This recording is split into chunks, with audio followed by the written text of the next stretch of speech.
Two strangers, years apart, raised their heads from different ridgelines of West Virginia and found the same impossible silhouette watching the trees. What they saw, a tall, wrong-angled figure, grey, with limbs that didn't move like flesh, was enough to change how both of them moved through those mountains afterward. If you hike solo in West Virginia, this is a warning you should hear. If this message matters to you, hit subscribe now. We keep digging into wilderness hazards and real encounters so you can make smarter choices out on the trail. The high country of Pocahontas County and the ridges of Randolph County look at a glance like every postcard of the Appalachians. Long green folds of hill, hardwoods that run together into a single, breathing canopy, and the soft, late afternoon light that turns the hollows silver. But these same features that draw photographers, line crews, hunters, and surveyors also hide a kind of vulnerability that doesn't appear on maps. Picture a transmission line right-of-way, a narrow man-made corridor carved through steep second-growth forest. It's open enough to walk through, but surrounded by dense, tangled trees.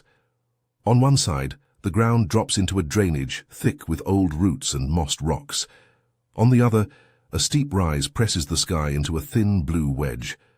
The road to the nearest paved highway might be an hour or more of gravel. Cell service there is often unreliable. You can spend the whole day without seeing another person. You can hear your own breath and think the world itself has gone quiet. That silence is part of why these places feel so empty, so safe, until they do not. The isolation that gives the woods their quiet also removes immediate options. No backup in sight, no quick phone call that reliably goes through, and no easy line of retreat. For people whose work or recreation places them out there alone, utility inspectors, surveyors, photographers, or weekend hikers, the lack of nearby help turns ordinary uncertainties into potentially dangerous ones. The first account comes from a utility line inspector, who posts under the name Danny 94. Her work took her along a right-of-way in Pocahontas County on an October afternoon. She told investigators she was photographing a leaning pole when something in her peripheral vision made her look up. What she described was not an animal she knew. She reported a tall, pale grey figure standing at the edge of the tree line, roughly 60 yards away. According to her, the body was wrong, not simply tall, but proportioned as if the human template had been stretched. The arms hung farther than would be natural, fingers slack and long. Movement, when it came, wasn't fluid. It was staccato, like frames of a video dropped out of sequence. For about 15 seconds, she says, they stared at one another. It just looked at me, she recalled in a short, clipped way. That stare, she explained, felt mechanical, not simply intense, but somehow deliberate in a way that made her skin crawl. The woods around them, she said, fell away into an almost total hush. Even the wind seemed to stop. Then, just as unnaturally, the figure retreated and vanished into shadow. Danny 94 did what would now be considered textbook cautious behavior. She walked deliberately back to her vehicle without turning her back to the tree line, locked the doors, and then waited until she could bring a co-worker back in daylight to look. She said they did not approach the spot that evening. They rerouted their inspection the following days and avoided that stretch when possible. She reported the sighting to supervisors and later to local authorities as an unexplained occurrence. That account is chilling on its own, but the reason it presses is the second report, lodged years later in a different county, yet echoing many of the same details. GMC Farland, 22, a surveyor who had been working with a two-person crew on a ridgeline in Randolph County, described seeing a figure in a drainage area of old-growth trees. His crew was marking points. They were focused on instruments and stakes when one of them glanced up and broke the rhythm. What GMC Farland 22 reported was, in terms of physical detail, eerily similar. The figure was tall and grey. Its arms, he said, seemed to reach nearly to its knees, and its face, where you might expect features, appeared small and indistinct, a smudge rather than a human countenance. Motion again puzzled him. He described steps that were abrupt and segmented, as if the creature moved by jerking from one pose to the next. At one moment, he told listeners, the head seemed to rotate independently of the torso, a turret-like pivot that made the whole stance feel wrong. When confronted with the sight, their immediate reaction mirrored Danny 94's. The crew moved to consolidate equipment, walked off the ridge together, secured their gear, and left the site for the day. They returned with more people and eventually avoided that drainage on subsequent assignments. In both accounts, the practical behavioral changes are the same. They stopped going alone to specific spots. They gave notice to supervisors. They altered routes. Two independent witnesses, different years, two locations in West Virginia separated by county lines, and both describing a tall grey form that moved in ways they had trouble naming. Neither reported an attack. Neither claimed to have followed the figure to learn more. Both prioritized retreat, reporting, and later avoidance. Descriptions like these demand a cautious approach. There are sensible, non-paranormal possibilities that must be considered. Human perception in a strange environment is fallible. Shadows, mannequins, costumed hunters, or optical oddities can generate alarming impressions. Adrenaline alters time and scale. A long, leafless branch can read like an elongated arm in poor light. But the consistency in certain details across accounts, the wrong proportions, the jerky motion, the way witnesses described an unnatural stare and an abrupt retreat into the trees, resists an easy, single explanation. To understand why two such accounts can feel so convincing to those who lived them, it helps to zoom into the moments themselves. Imagine standing on a ridge at the edge of a drainage late in the afternoon. The light flattens. Hollows become patchwork shadows. Your mind is split between task and environment. You're focused on a small technical job, photographing a pole, marking a stake, and the rest of the world slips into the periphery. Then something interrupts that narrow focus. An outline, a movement, a mass out where nothing should be. The first instinct is assessment. Animal or human, friend or stranger. Then another instinct, the one that's older than speech, asks, how close is this, and what does it want? Danny 94 remembers the silence as much as the figure. The forest, by her telling, dropped into a sound that was almost an absence. When an isolated place turns suddenly noiseless, your internal sense of risk increases. You scan for the reasons. Wind? Bird? Impossible stillness feels like being watched. The mechanical quality she attributed to the movement, the stops and starts, compounds that sensation. When motion now feels non-biological, the usual set of expectations about how beings behave no longer applies, and that slippage breeds confusion. GMC Farland 22's account adds a tactile element to the scene because survey work creates a different kind of exposure. With instruments on tripods and stakes to protect, the crew had to keep some attention on fragile equipment. They could not sprint off without securing their tools. That caught them in a decision loop. Stay and secure or leave immediately and risk losing gear.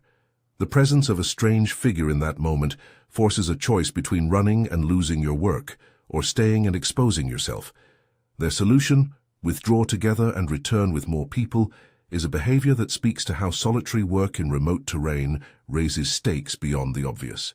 Both storytellers emphasize the wrongness of the proportions. This wasn't simply a tall person. Arms hanging past the knees, as one put it briefly, evokes an anatomy altered beyond what a human frame normally allows. That wrongness, combined with the jerky movement and the posture described as stiff or rigid, is what erupts beyond ordinary wildlife identification. People encounter deer, bear, or bobcat, and within moments can name them.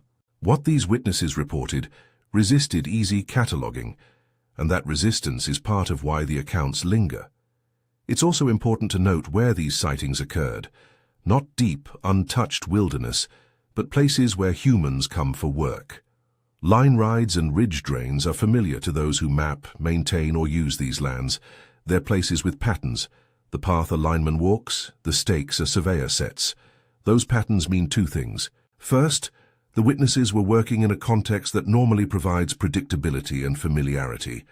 Second, that predictability makes the anomalous stand out more sharply. When something appears in a space you know intimately, the sense of wrongness deepens. Another layer to consider is timing. Both reports came in conditions that reduce visual clarity, late-day light that slants and fades, and the deep shadows of Appalachian hollows. In such conditions, contrast is heightened. Human eyes struggle to pass depth and texture, and small visual cues become amplified. It's a setup where misidentification is more likely. Yet misidentification usually produces a variety of accounts with inconsistent details. Here, the convergence of several descriptors, height, arm length, jerky motion, a greyish tone and an unusually still face, across separate witnesses and separate ridges, nudges the reports toward a pattern that feels meaningful to those assessing risk. There's another practical element worth emphasizing: the psychological and physiological response of being alone and confronted with an inexplicable presence. Both witnesses reported a focused, almost animal alertness. Heart rate spikes, tunnel vision, and a narrowing of options are common responses. In such moments, the mind searches for narratives. We tell ourselves plausible explanations so we can act. Sometimes we settle on the reasonable: a hunter, a discarded mannequin. Sometimes no tidy explanation fits, and the discomfort deepens, pushing people to adopt new habits. No longer going alone, adding safety devices, altering routes. These behavioral changes are not sensational, they are survival-minded. After their encounters, both Danny 94 and GMC Farland 22 chose avoidance and procedural safeguards. They informed supervisors, they brought companions, and they shifted schedules and routes.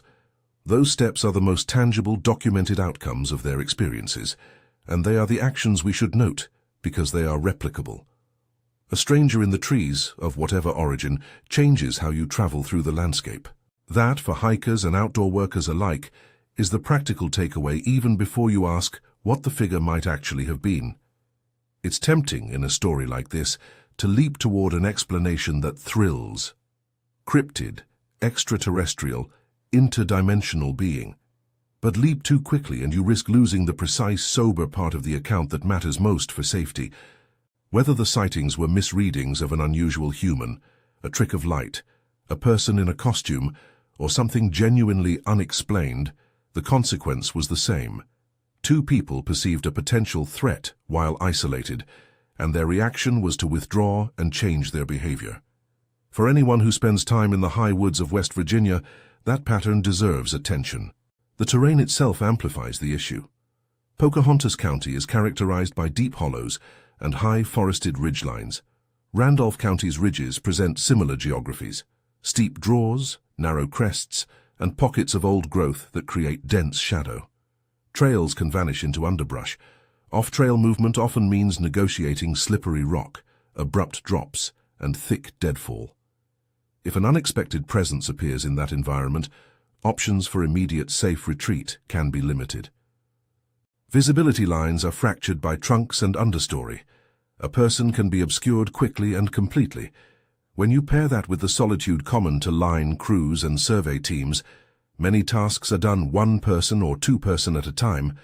You have conditions that make any anomaly more perilous. There's fewer witnesses, fewer hands to secure equipment, and less capacity to call for immediate help.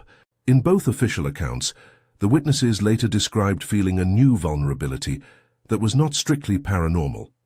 They realized how easy it would be for someone with ill intent to use the terrain and silence to their advantage. In other words, whether the figure was human or not, the incident revealed a weakness inherent to working alone in remote places. That observation is reinforced if you look beyond these two primary reports. Across several other unrelated workplace stories, a janitor in a hospital who heard footsteps on an empty floor, a real estate photographer who felt watched and later discovered a vehicle with knives parked near a showing, a truck stop worker who reported seeing someone loitering suspiciously. A pattern emerges. In each case, solitude increased exposure, and the psychological burden of being alone turned an ambiguous event into something that felt more threatening than it might have in a staffed public space. Those stories are different in detail and nature from the Ridge encounters. Some are clearly human threats, others are disquieting but non-violent, yet all point to the same rule. Being alone in a place where help is not immediate magnifies risk, whatever form that risk takes. The distinctions matter. Not every solitary, eerie moment on a hike signals an unknown creature.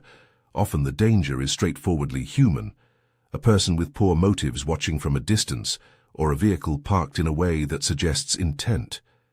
Other times the risk is environmental, weather closing in, a slip on a mossy rock, or losing the trail at dusk. Then there are the encounters that cannot be neatly categorized, where witnesses consistently use words like wrong and not right to describe posture and movement. Those instances do not imply a specific origin.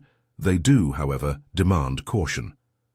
Returning to the two core accounts, the witnesses' emotional responses are instructive because they illuminate how perception and action interact.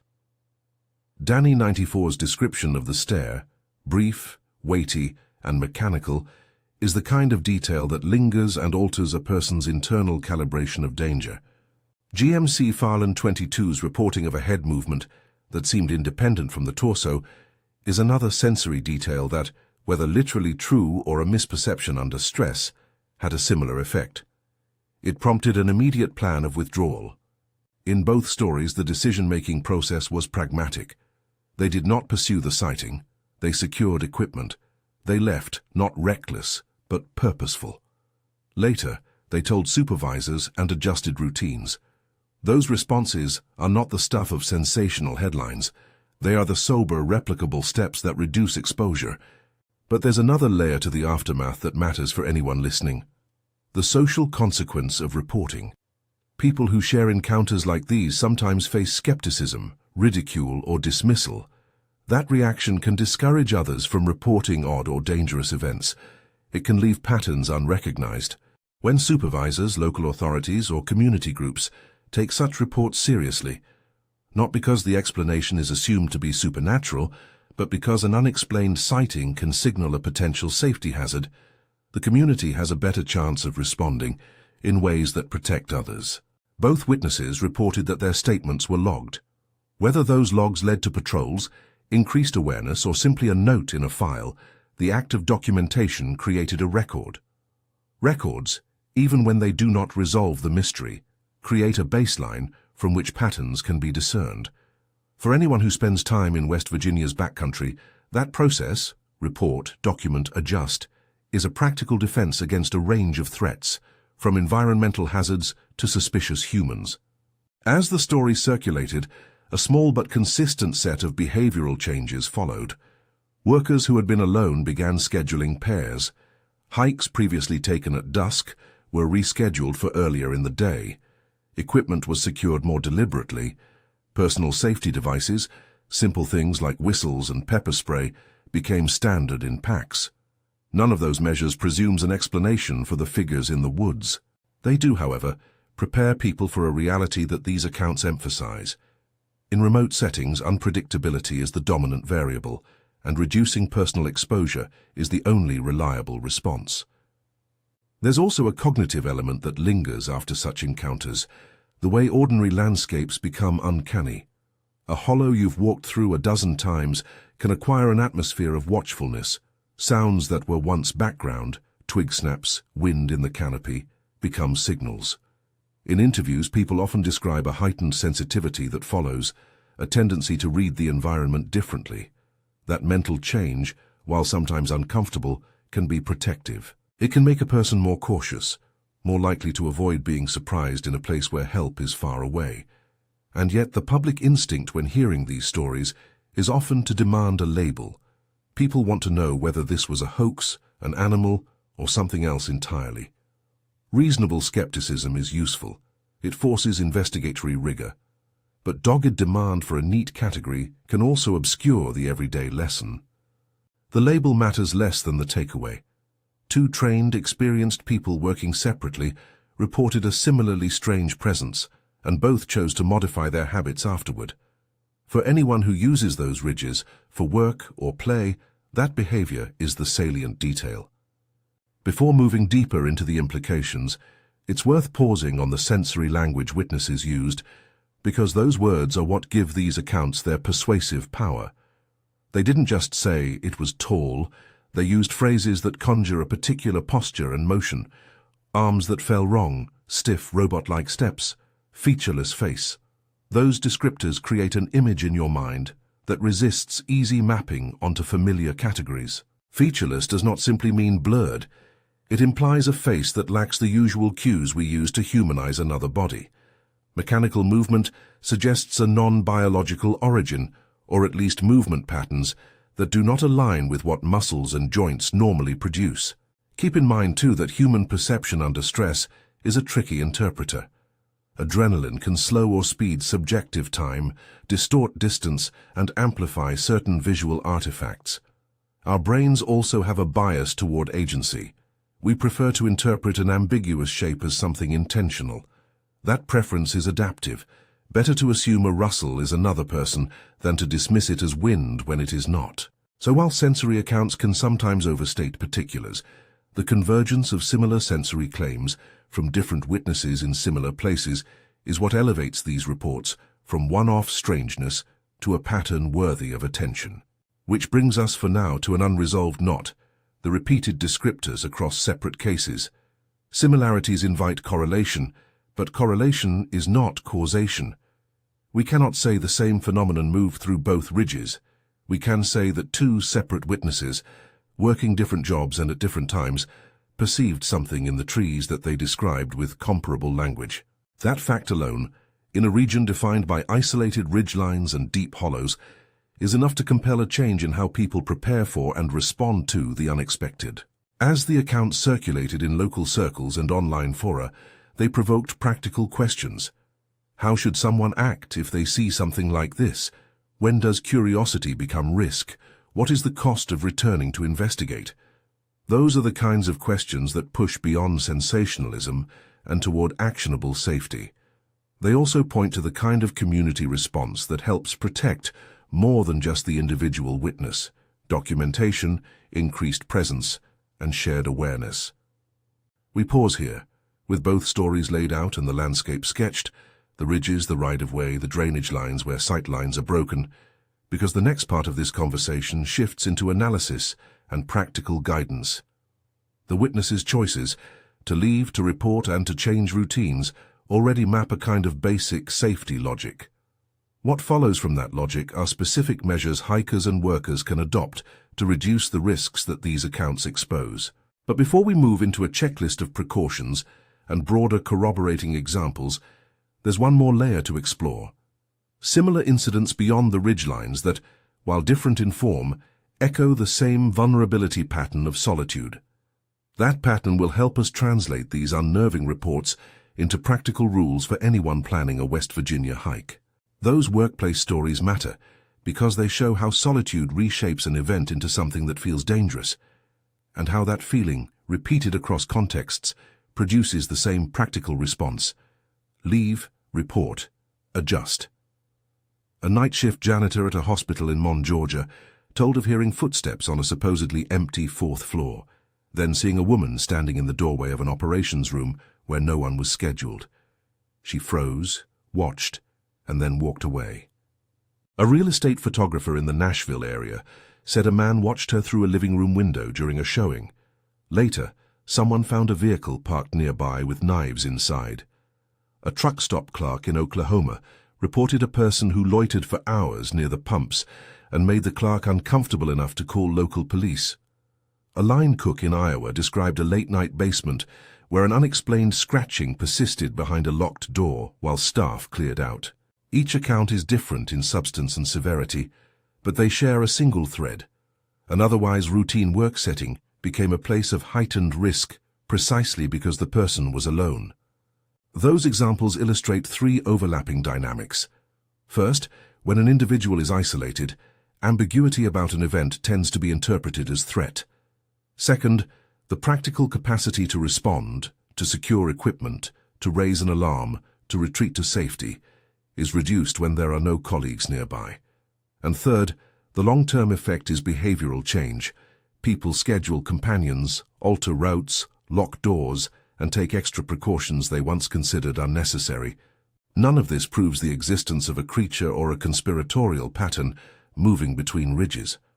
What it does prove, in the most useful sense for hikers and outdoor workers, is that perceived anomalies in isolated environments reliably increase danger because they reduce options and extend exposure.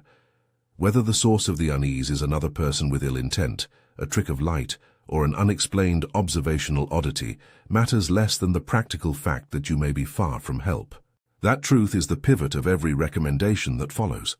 What to do in the moment. Practical conditional steps. If you ever find yourself in a place like the ridgelines described by Danny94 and GMC Farland22, the immediate objective is to maximize options without escalating risk. The following sequence is not an instruction to confront anything.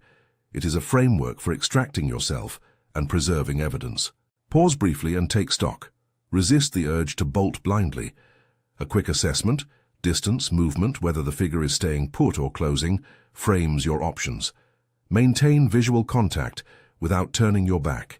If you can, keep the object or person in your peripheral vision while you move to safety. Turning your back without knowing what's behind you removes critical information. Move deliberately towards safety, a vehicle, a cleared area with line of sight or other people. If you're working with tools or equipment that can be rapidly secured, do so. Otherwise, prioritize getting to a place where you're not alone. Avoid provoking or pursuing. Don't investigate the figure. Curiosity is understandable, but the cost of closing distance to see better can be severe when you are alone and the terrain is difficult. Use your voice sparingly. A firm call like, "Hey, I'm leaving now," can establish human presence and may discourage someone with ill intent from approaching, but shouting indiscriminately can also escalate an unknown situation. Choose measured signals. A shout to attract help, a whistle, or activating a personal alarm. If you must leave gear, do it intentionally. Consolidate valuables and critical equipment in a pack if time permits. If not, document what you left and where as soon as you are safe. Once you reach safety, report. Notify your supervisor, call local law enforcement if you feel threatened, and log the time and location. If you can, include brief sensory details, height estimate, posture, clothing impressions or absence of clothing cues, movement pattern, and any sounds. Why documentation matters. When both primary witnesses reported their encounters, the step of documenting the event converted a private, frightening moment into a defensible data point. Documentation matters for 3 reasons. First, records allow for patterns to emerge. One anomalous sighting is a curiosity. Multiple similar reports in the same geography or time frame become a safety signal. Second, reports generate a response. Supervisors can alter work plans, rangers can increase patrols, and communities can be warned. Third, documentation protects the witness from being dismissed. A dated, specific account given to responsible parties anchors a later conversation and makes follow-up easier. Good documentation is straightforward. Record the date, the start and end times, the nearest trailhead or notable landmark. Do not need GPS coordinates if you don't have them, and the county. In these accounts, Pocahontas County and Randolph County were the locations cited. Note weather and light conditions, approximate distance to the figure, and the person's actions. If you can safely take a photograph from a distance, do so, but never get closer for a photo. If colleagues were present, gather their names and contact information. Then pass this record to supervisors, local rangers, and, if appropriate, law enforcement. Reporting does not mean you assert a definitive identity for what you saw. Use conditional language. Say, for example, "I saw a tall grey figure at the edge of the drainage. Arms appeared to extend past the knees. Movement was staggered. I felt watched. I left and returned with another person." That phrasing preserves the sensory truth of the encounter without making claims that can't be verified. Simple tools that increase safety. Across the accounts, the practical measures adopted afterward were consistent and unremarkable. Bring a partner, improve communication, add non-lethal deterrence, and change schedules. Those actions are replicable and legal. Share your plan. Tell someone an explicit route and an expected time of return. This simple act turns a solo outing into a monitored event. Travel with at least one other person when you can. 2 people can secure equipment faster, present a less vulnerable target, and provide corroborating testimony if something happens. Carry charged communication devices and backups. A fully charged phone plus a spare battery or power bank is essential. In known low-coverage areas, consider a personal locator beacon, PLB, or satellite messenger that can transmit an emergency signal when cell service is absent. Bring non-lethal deterrents and know how to use them. Bear spray or high-strength pepper spray, a loud whistle or a personal alarm can create distance and attract help. If you carry any tool for deterrence, ensure it is legal in your area and that you are trained in its proper use. Use visible lights and avoid low-light travel. A headlamp kept readily accessible, even when you expect to finish before dark, helps you maintain situational awareness and can deter someone attempting to remain hidden. Secure vehicles and equipment. Lock doors keep valuables out of sight, and if you suspect you are being observed from a vehicle, do not enter an isolated area alone. Know your exits. Before you go off trail, identify routes that give you rapid access to a road, a yard, or other human activity. On ridgelines and in hollows, that knowledge changes the calculus of distance and safety. Trust your instincts. If the woods feel off, an unusual stillness, a fixed gaze, posture that reads unnatural, treat it as a reason to leave immediately rather than to linger and attempt explanation. Those measures map directly to what the witnesses in West Virginia did after their sightings. They stopped going alone to certain locations, they notified supervisors, and they altered routes and schedules. The cost of these precautions is low compared to the benefit of reduced exposure. Scenarios you might face and recommended responses. To make the checklist actionable, here are a few plausible scenarios and how to handle them without assuming a particular origin for the threat. Scenario A. Distant sighting on a ridge, figure stationary about 60-100 yards away. Do not approach. Keep the figure in sight while moving to a better vantage point or back to a vehicle. Note landmarks and the approximate time. If you have a partner, stay together and call your supervisor. Scenario B. Someone watching you from a parked vehicle near a trailhead. Do not get into your car with the stranger present. Lock your doors. If necessary, drive to a populated area or a location with staff or law enforcement. Record the vehicle description and license plate if possible, without putting yourself at risk. Scenario C. You sense movement nearby and hear no animal sounds. Make noise to announce your presence, a whistle or a clear voice call. This can deter someone attempting to remain hidden. Move deliberately to terrain that offers better visibility or access to people. Scenario D. An equipment-dependent work site where you cannot abandon tools. Consolidate what you can, cover exposed gear if possible, and withdraw together with your crew. Report the event as soon as you are safe. Returning with additional people to retrieve gear may be safer than attempting to recover it alone at night. Scenario E. Close encounter at under 20 yards. Figure appears to be human but acts strangely. Do not engage. Retreat to a safe distance and seek a place with a clear line of sight and access to help. Use a phone or radio to call for assistance. If someone approaches you in a way that makes you fear for physical safety, call local law enforcement. Legal and ethical boundaries. It bears repeating that no recommendation here involves illegal or reckless action. The goal is avoidance, de-escalation, and documentation. If a person reports carrying a firearm, that is a detail a witness might include. It is not a recommendation to meet an unknown in the woods with lethal force. Laws differ by state and county. If you choose to carry a firearm for personal protection, follow local regulations, secure training, and understand the legal implications. This script advocates non-lethal deterrence as first options because they reduce the chance of escalation and are widely legal. A community approach safety in remote places does not depend only on individual vigilance. Community actions can reduce risks for everyone. Here are several low-cost, high-impact steps that local employers, land managers, and community groups can take. Encourage reporting and protect reporters from stigma. When someone reports an odd sighting or suspicious behavior, treat the report as a safety issue rather than a topic for ridicule. Logging and discussing events allows patterns to be seen. Create paired scheduling for fieldwork. Employers who send staff into remote terrain should consider policies that minimize solo assignments, especially in known low coverage or low visibility conditions. Share localized hazard bulletins. A short community alert, a text group, a binder at the ranger station, or a posted note at common trailheads that collates recent odd or suspicious reports allows people to make informed choices.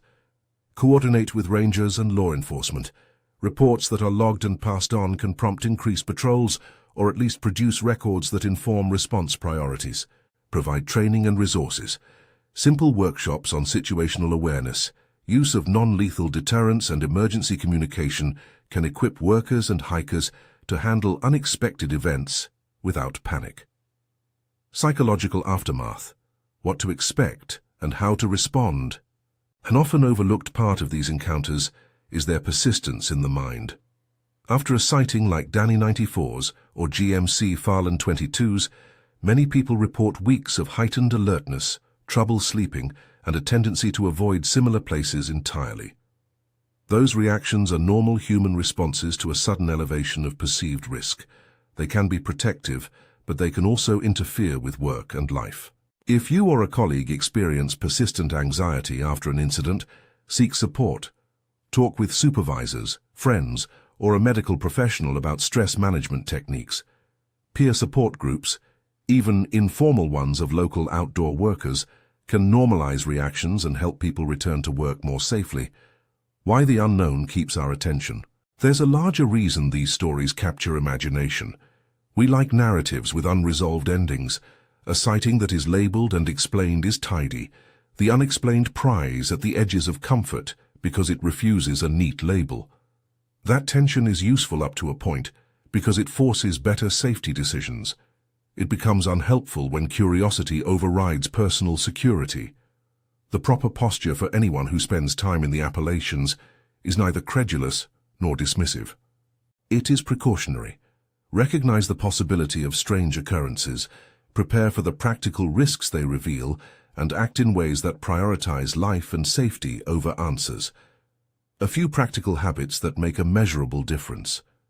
Beyond carrying gear and traveling with partners, several small habits compound into a significantly safer approach to remote hikes and work. Establish a check-in cadence. Set a pre-arranged time to text or call someone. If you fail to check in, they know to initiate a welfare check. Keep a short laminated card in your pack with emergency contacts, allergies, medication details, and the locations of nearby trailheads. In a stressful moment, concise, accessible info is invaluable. Learn to read the terrain for exit routes. Even novice hikers can learn to identify ridgelines that lead to roads and hollows that feed into known streams and tracks. Practice with your gear. Know how fast you can deploy your headlamp, unlatch your pack, or activate an emergency beacon. Muscle memory reduces hesitation when stress narrows attention. Keep a written log of odd or suspicious observations on every outing, even if you do not plan to report them. The act of writing clarifies details you might otherwise forget and can become the basis of a report if patterns emerge. How to file a useful report. If you decide to report an unusual sighting, do it in a way that increases the chance of useful follow-up. Be specific about time and location. Use recognizable trail names, road names, or county references. In the West Virginia cases, witnesses cited Pocahontas County and Randolph County. Those place names anchor investigations. Use the witness's own sensory words. Describe movement as jerky or robot-like, note color as pale gray, and indicate whether facial features were distinct or featureless. Sensory words help investigators compare accounts. Note whether others saw the same thing. Corroboration increases the weight of a report and helps determine whether to increase surveillance. Preserve any incidental evidence. Photographs taken from a safe distance, audio notes recorded immediately after the event, or equipment logs that show timestamps can be valuable. Ask for a record number. When you report to an official agency, get an incident number so you can follow up and ensure the report is included in investigations or patrol planning. The limits of certainty and the power of precaution. We cannot, from these accounts, declare a uniform explanation. We can say this: 2 trained, experienced workers in separate West Virginia counties reported a similarly odd presence on ridgelines. Both chose avoidance and reporting as practical responses. Whether those presences were human, animal, mechanical, costume, or something else is not the primary safety question. The primary safety question is, in isolated terrain where help is far and visibility is poor, what actions preserve life and reduce exposure? The accounts answer that question in practice. Bring company, bring communication, carry non-lethal deterrence, secure equipment, and report unusual encounters. An urgent reminder before we close.